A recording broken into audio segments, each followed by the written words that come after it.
Hey guys, it's Wisdom with Weston, episode 298.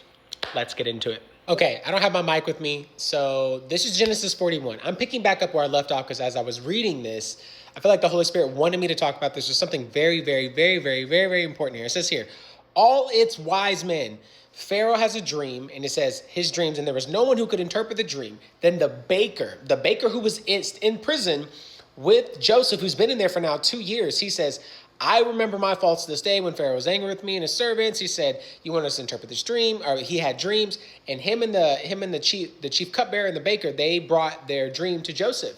It says, there was a young Hebrew man, just pay attention to that, young Hebrew man with us and a servant of the captain guard, and we told him and he interpreted our dreams for us.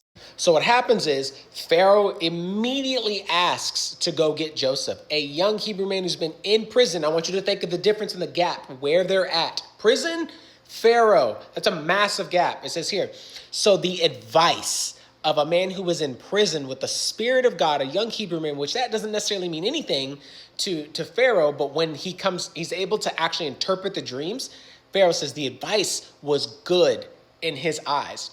And all the servants, and Pharaoh said to the servant, can we find such one as this, a man in whom the Spirit of God, he's acknowledging that Joseph has somebody inside of him, a God that he serves that Pharaoh does not. And he's saying the advice and the wisdom that comes from this God, a man, can we find anybody? And the reason he's saying that is because Joseph's just interpreted his dream, said there'd be seven good years and 7 bad years, and he needs to put wise counsel in place to prepare for it.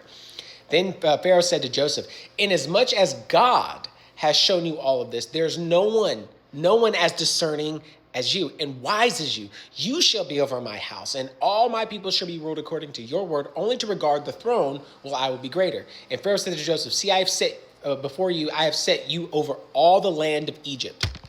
Why is this important? Because it didn't matter Joseph's position and or location. It's because the Spirit of God was dwelling in him that he was able to traverse in spaces and places because of the wisdom that was inside of him, the God that he serves. And that a Pharaoh would say, you look down, like looking down. Think about a Pharaoh looking at a prison, like, your advice is good. What is happening?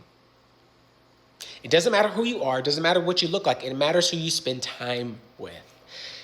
Doesn't matter what you look like. Doesn't matter if you have one-liners. Doesn't matter if you have a massive following. Joseph didn't have any. He had 2. He had a baker. One died, and a cupbearer. One died, and one was able to make it back to Pharaoh. And the seed that he planted in one of them was able to infiltrate an entire empire for them to go, there's a guy in prison who's the most wise and discerning person.